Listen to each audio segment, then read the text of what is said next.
And he thought a lot of people were moving out of New York before, right? Yeah, we may see a mass exodus of people just quitting their jobs, trying to leave New York. Who knows? We are the majority, stand strong. The businesses will fail without us.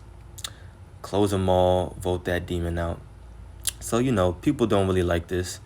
They're not for it. And, a certain amount of people are actually waking up. They're actually seeing it like, okay, this is nothing more than just a scheme.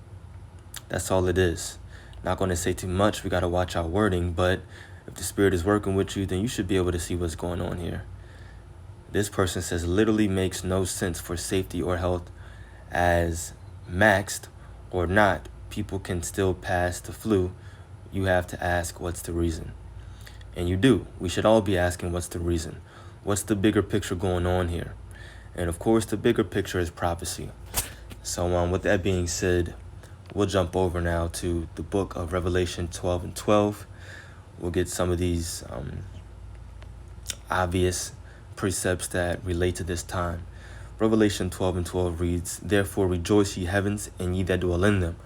Woe to the inhabitants of the earth and of the sea, for the devil is come down unto you, having great wrath, because he knoweth that he hath but a short time."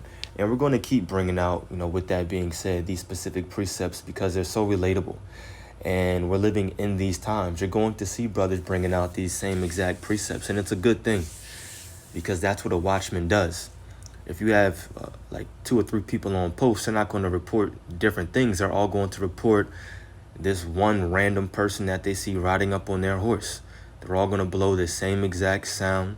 The trumpet's going to sound the same. They're going to say the same thing because they're seeing the same thing.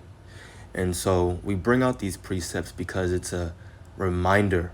It's a reminder of what we're seeing. It's a reminder of the times that we're living in right now. And that's why we bring out these articles and these videos so that the elect can be warned and then spiritually prepared.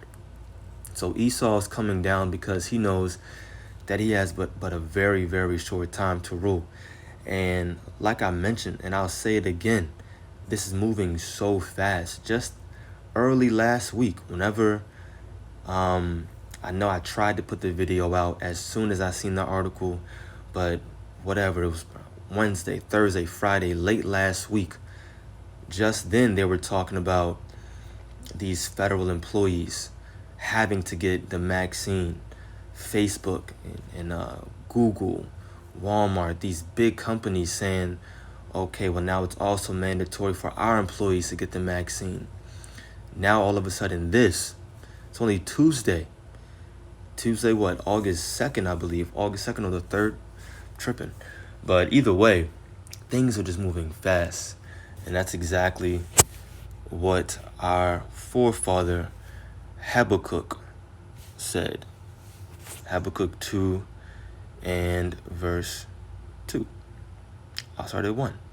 "I will stand upon my watch," oh, that's perfect, "and set me upon the tower, and will watch to see what he will say unto me, and what I shall answer when I am reproved.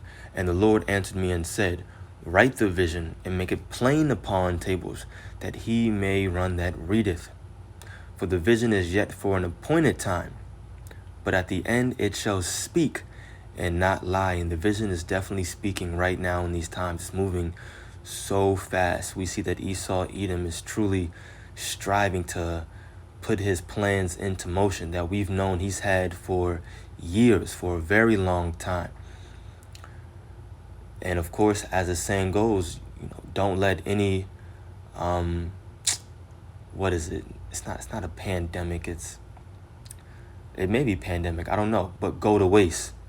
Don't let any pandemic, collapse, whatever, go to waste. And we're definitely in at least some form of recession right here. The economy has not recovered since what happened in 2020 last year due to COVID. And then you can even argue prior to that as well. So the vision is definitely speaking. It says, for the vision is yet for an appointed time, but at the end it shall not speak. It shall speak, slip of the tongue, and not lie. Though it tarry, wait for it, because it will surely come. It will not tarry. And that's exactly why we're bringing out these articles like this, because of vision or videos It's not tearing. It's not slowing down.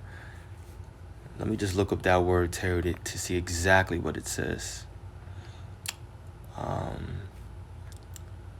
Tarry, we have achar, delay, hesitate, tarry, defer, remain behind. Yep, it's not going to delay. And things are moving quickly, very, very quickly. Let's jump over now to the book of Job, chapter 20. And I'm going to start at verse 4. It says, knowest thou not this of old, since man was placed upon earth, that the triumphing of the wicked is short, and the joy of the hypocrite but for a moment. And that's why the scriptures also say in the New Testament, it said, I beheld Satan cast down as lightning, because this man's kingdom is falling quickly. He only has a specific allotted time that Yahweh Ba'ashem Yahushai gave him to rule, and he knows it. He knows it very well and very clearly, and that's why he's moving so fast. So it says, the joy of the hypocrite is but for a moment, though his excellency mount up to the heavens, and his head reach unto the clouds, and this man has exalted himself, and he thinks that he is the Most High. It says, yet, verse 7, he shall perish forever like his own dung.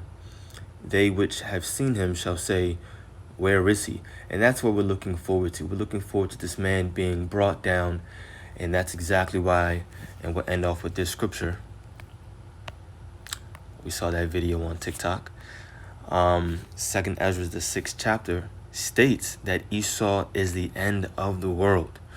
We're looking for this to be fully manifested, and this man be taken out of power, and the transition of power to be moved into the hands of Yahweh Ba'ashem Yahushai. When Yahushai rules and sits on the throne of David, the Lord's will, we're going to be ruling with him as joint heirs. This is the book of 2nd Ezra 6, and right to the point, verse 9, it says, for Esau is the end of the world, and Jacob is the beginning of it that followeth. So, point being in this video, be prepared to get uncomfortable. Esau's coming down like that roaring lion. And the key to New York City, as Mayor de Blasio said, is eventually going to be the key to all of America. Everybody, everywhere you go, is going to have to show proof of that vaccination in order to not just have your job, we already know that, but just to get inside your local movie theater, to go to the bowling alley, to go to the gym, to go inside different restaurants, probably even fast food spots inside.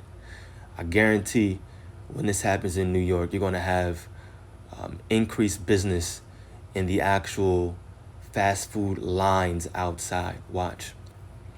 And then you may even see a lot of people moving out of New York, or at least trying to. And then that's when potentially you're going to see quarantine, cities being sectioned off, and them not letting people leave. And that's 2nd Ezra, the 15th chapter. We're not going to read that, but you can for yourself, starting around verse 14. So prepare to get uncomfortable. This is it's just the beginning, but it's all good. We need this to happen in order to make it into the kingdom of heaven. So I pray that this video was edifying. Call Allah Yahweh Ba'ashem Yahushai, Ba'ashem Rachakudash. Double honors to our apostles and elders of Great Millstone. Peace and blessings to the elect. Shalom.